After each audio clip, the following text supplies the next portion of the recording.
graça e paz vos sejam multiplicadas pelo pleno conhecimento de Jesus Cristo, nosso Senhor. Bem-vindo a mais um programa no altar, querido ouvinte, que a graça poderosa do Senhor Jesus esteja sobre a tua vida, que o Senhor te abençoe poderosamente e que o Senhor faça prosperar espiritualmente os teus caminhos.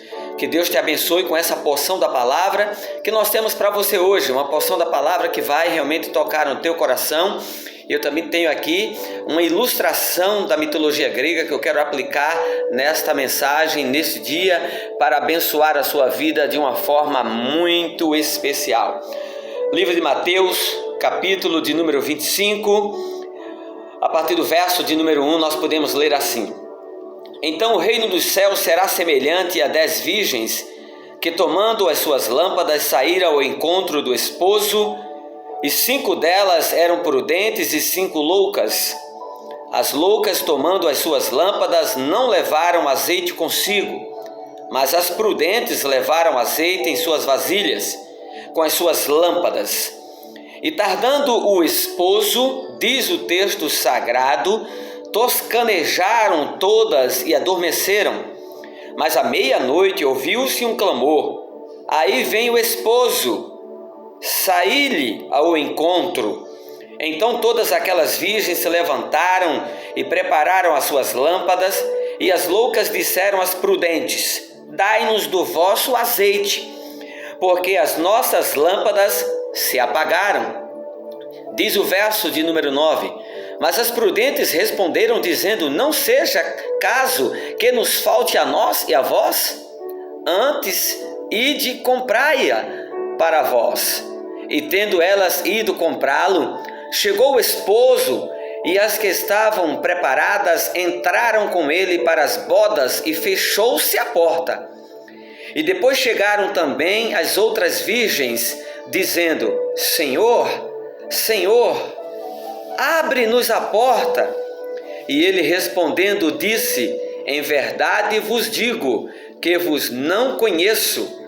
Vigiai, pois, porque não sabeis o dia e nem a hora que o Filho do Homem há de vir. Querido e amado ouvinte do programa No Altar, é tempo de você se preparar, porque o esposo está vindo buscar a sua igreja. E as suas lamparinas precisam estar cheias de azeite. O azeite simboliza a presença do Espírito Santo.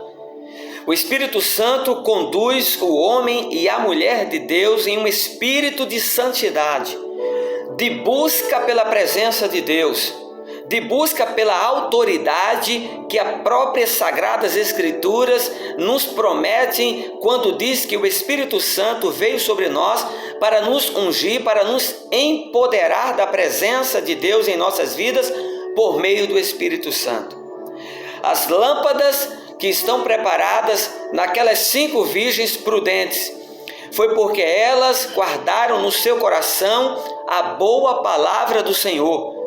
As pregações, as palavras de Deus, os princípios das suas palavras não ficaram apenas na intelectualidade das suas vidas, mas desceram aos seus corações, lhes tornaram virgens prudentes, virgens que beberam da fonte da água da vida, que se prepararam para se encontrarem com o esposo. E a minha pergunta é: como está as suas lamparinas hoje? Você está preparado para se encontrar com Jesus? A sua vida se encontra preparada para entrar nas bodas do Cordeiro? As 5 virgens loucas não se prepararam para se encontrarem com o esposo. Foram comprar o azeite de última hora. Preste bem atenção, de última hora não é possível.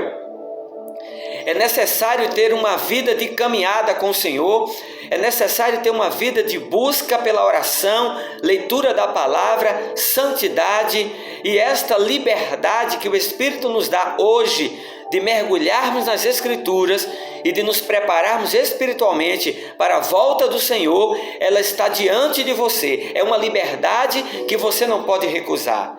Deus te torna livre para recusar ou para buscar encher as suas lamparinas com a presença do Senhor. Deixe-lhe contar uma história da mitologia grega, de um texto de um livro que eu estou lendo agora, Correspondências da Igreja da Ásia, a mensagem de Cristo para o avivamento. Então está aqui uma mitologia, uma parte da história mitológica grega sobre a cidade de Troia, sobre a batalha que Troia enfrentou junto aos gregos por causa de um acontecimento na história. Em 1720 a.C., diz a mitologia grega, que um dos príncipes da cidade de Troia, chamado Paris, ele tomou a esposa de Menelau, rei de Esparta. E diz a mitologia grega, meus amados irmãos, meus queridos ouvintes, que Esparta se juntou aos gregos para lutar contra a cidade de Troia, uma cidade muito bem guardada, com uma muralha quase que intransponível. E de fato os gregos lutaram por 10 anos contra a cidade de Troia e não conseguiu entrar nas suas muralhas. Não conseguiram, porque elas eram fortificadas. Isso mesmo, quando as nossas muralhas espirituais estão fortificadas, estão guardadas, bem protegidas com a boa palavra do Senhor, o inimigo não consegue entrar nas nossas vidas e não consegue destruir as nossas vidas. Diz o texto que depois de 10 anos houve muitas mortes ali naquele lugar. Paris morreu, o seu irmão também, Heitor, morreu.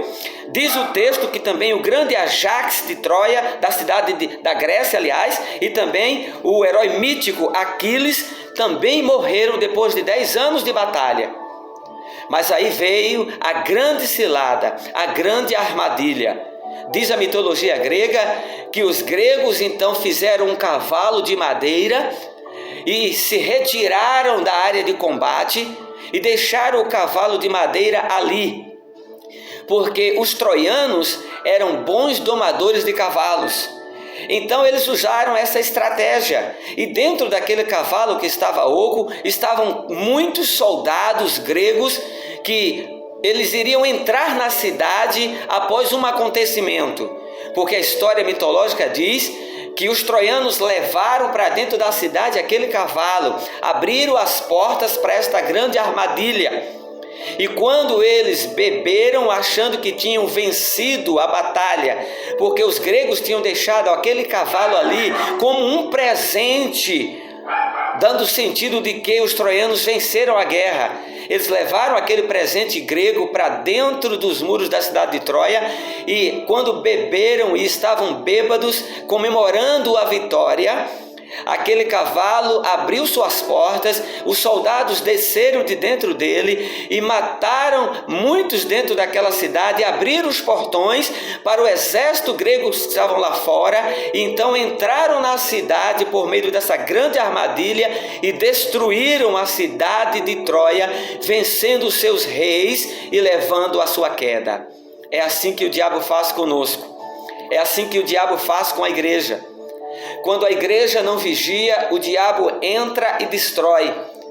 Quando a igreja não vigia, o diabo entra e tira as pessoas que andando na presença de Deus, que andam glorificando a Deus, tiram essas pessoas por meio da mágoa, por meio da fragilidade espiritual, por meio da contenda, por meio de muitas coisas implantadas pelo diabo como armadilha para destruir a igreja do Senhor Jesus Cristo.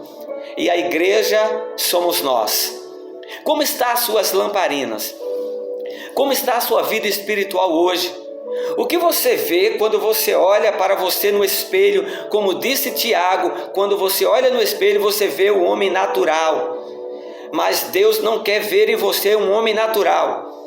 Deus quer ver em você como igreja, uma igreja forte, uma igreja sadia, uma igreja que não cai nas armadilhas do diabo, que permanece firme e que sabe para onde está indo e que usa estratégias de Deus para o crescimento e para a salvação das pessoas.